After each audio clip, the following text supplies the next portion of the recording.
Hi everyone, welcome back to my channel, Anna Morphides with Many Hearts Counseling. And today's video is actually going to piggyback on a little bit what we talked about in my last video yesterday. And it's come up again today in a counseling session that I had with someone earlier, is how to be sure that you did not mess up in a relationship that was not able to flourish.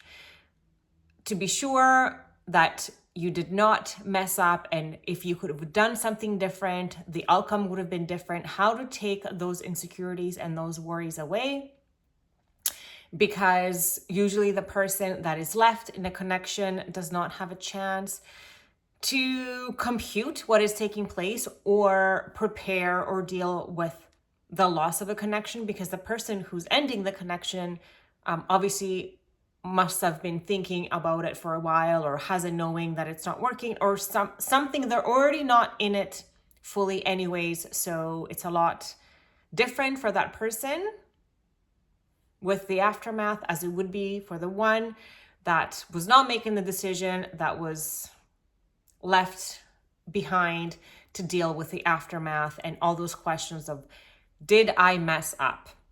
So basically, that's the biggest question I received in an email, and also from two different people. And is that question of, did I mess up the relationship? Could I have done something different to save it and change the outcome? So I'm actually really big on asking people that I'm in a relationship with, no matter what it is, if it doesn't work out, what could I have done different that would have had a different outcome? And to be honest, the answer that I get is still the answer that made me not feel completely safe in the connection in the first place, no matter what it is. So I can speak for myself. And this is why I think that we can never really mess anything up. These days, the way that I do connection is always in a nonviolent, communicative way. I will never point my finger or project my things. Yes, I might feel emotions, anger, sadness, but I try to express it in a way that it is the fact, how it made me feel, and as a result of that, what it is. So if I'm presenting myself in this way in a connection, I'm able to hear my person's needs and wants, and I do my best to meet them, but it's still not allowing me to feel what I want to feel in a connection.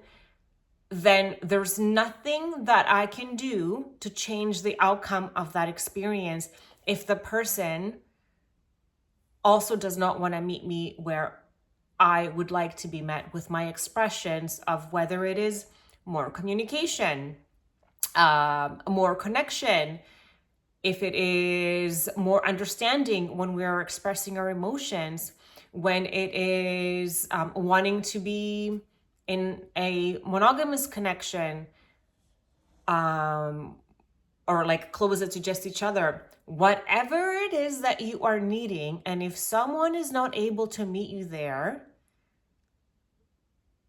how are we supposed to take that and make it mean that it was our fault that the connection did not work and maybe we should have done something different? Because that means then you're not honoring who you are, you're not honoring your boundaries and your wants and desires, and you're people pleasing.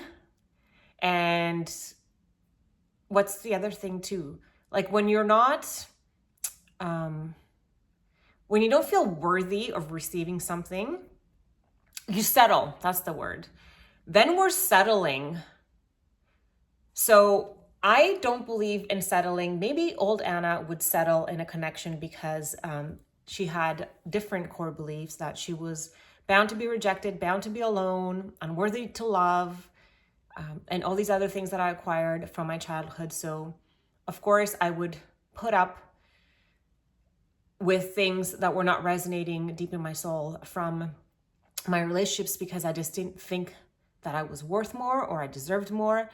But I would not want to change what I want to experience in a connection still in order to appease someone else or the outcome of a connection if it wasn't meant for me in the first place. Because I do think that if someone's not able to meet me in my needs today, and I've done everything that I could to meet them in their needs.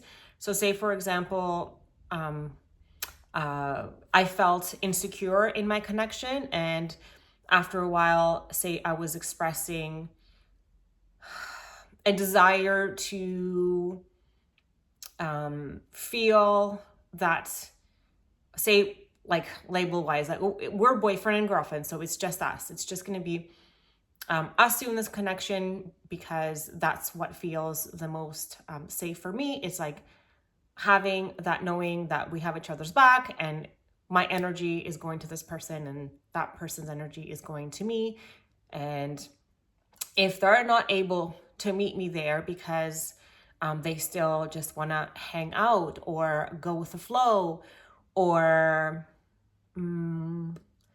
if they're scared of commitment or whatever it is that it might be, why should we settle for what we want to experience to appease someone else's need? Then we're going back into that child that feels unworthy, that is doing everything that it can to appease the primary caregiver and disregards its own boundaries and needs in hopes that it will be held on to and loved, even though deep down in its soul, it feels like this does not feel right.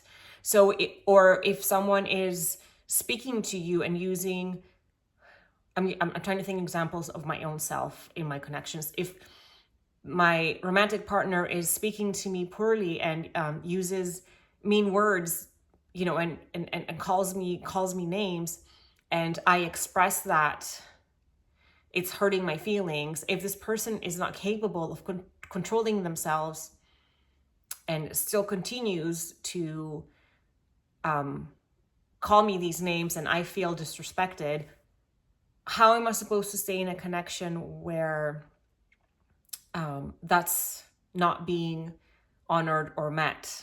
Like the ways that we want to be honored and met, how are we supposed to stay in a connection and still have this thought of what could I have done different when we have tried to meet the other person? We have tried to understand why we feel that way in the first place. So say if I'm in a connection and a person is speaking meanly to me, then where am I speaking meanly to myself? Where do I need to fix that?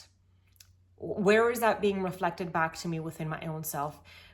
And or if I feel insecure in a connection, where am I feeling insecure within myself? And once I do the work and I look and see and kind of tweak that within myself, and it's still not reflecting in my 3D reality by that person, then I know that there's nothing that I could do different for that person not to walk away from me, because I'm not going to veer from what I think that I'm worthy and I deserve in order to appease somebody else's lack of perhaps awareness of what is taking place, or not being able to understand their own triggers and projecting, or if they're not secure enough within themselves to like fully commit into something. We can't change the outcome of that connection if that person is not doing their part of the work. And this is why we can't really ever mess up. And even for the person, say for the masculine that showed me like the most work that I needed to do within myself because they spoke to me poorly and they called me names. If they didn't call me that, I would have never have known what that represented for me, and I would have never have started to do that work so I can heal my inner child, because his words were recapitulating the way that my mother spoke to me when I was a child, and I needed to heal that part of myself. So again, even that's a great example of like, we can never really ever mess up. So he didn't mess up, I didn't mess up, I just carried that vibration. He was meant to come into my life as my soulmate in that moment, because it's a soul mate. It's a mate to your soul in that moment. He was supposed to come in and show me that I needed to start to speak kinder to myself. So then other people can mirror the way that I thought and felt about myself. So then once you do the work, you'll see that the rest of it ceases. And if that person's still not able to rise and meet you where you need to be met, then again, like there's nothing that you could have done differently to change the outcome. Because like Brian Weiss says,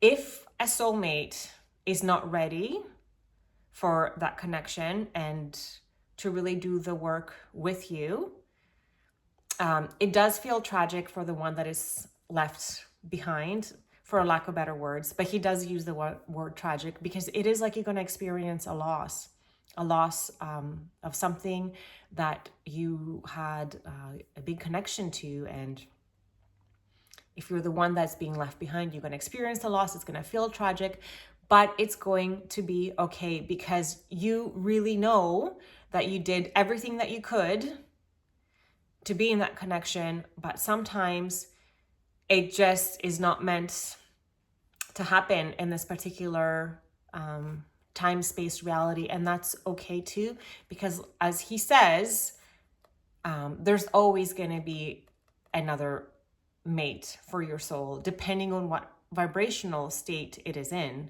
right? The emotion that is, because our soul is the energetic part of us. Like what kind of energy is that soul emitting? Is it feeling sorry for itself? Is it feeling unworthy? Is it feeling incapable? Is it feeling, wow, I did a session today and my beautiful person's soul felt so many unhelpful core beliefs that they are powerless, out of control, unattractive, and all these things. If you feel all these things about your soul, it's true that the mate that is going to come in is going to be reflecting these parts of yourself that just need healing. That's all that it is. And that's why we give that person gratitude for showing us where we are in this moment. And then we just keep doing the work. And we know, we have trust and faith that whatever is meant for us, it's going to come and find us. Whatever is ours is going to come and meet us. And we have, at least 3 or 4 soulmates in one lifetime. I mean, that's just an average because he does regression therapy. So he was able to take his clients back, even into previous lifetimes, to be honest. And this is written by a Jewish doctor that did not have any sort of spirituality inkling or anything like that, and really thought that was really woo-woo wah-wah. But he was able to take his clients when he did regression therapy in order to heal the inner child. He took them back into previous lifetimes, and there's beautiful stories about how soulmates do come into connection with each other life after life, and you'll know it because there's a familiarity and a recognition within that person. But like he says, if one of the parties is not ready or willing, because everyone has free will, then there's nothing that you could have done differently to change the outcome of the situation. So feel rest and assured that you're exactly where you're supposed to be. This experience brought you exactly what you were supposed to learn. And I know that it takes time and effort and energy each and every time to open up your heart to a new connection. And I've wanted to say this many times too, and I'm sure I have, and I do. And I'll, think and feel that I never want to open up my heart and feel that that pain of not being met where my soul is in the moment, or where my soul is met in that moment is not what I had envisioned it to be. But also that's okay too, accepting that present moment and working with that energy, and continuing to love yourself, have fun in the meantime, give gratitude to everyone and everything that comes into your life, change the resentment and the anger that wants to come in, because it will come in. You're going to go through the stages of grief. You're going to feel sad and then angry at them and all these other things. But then transmuting it back into gratitude is what is most ideal for all of us, and especially our soul's vibration, so we can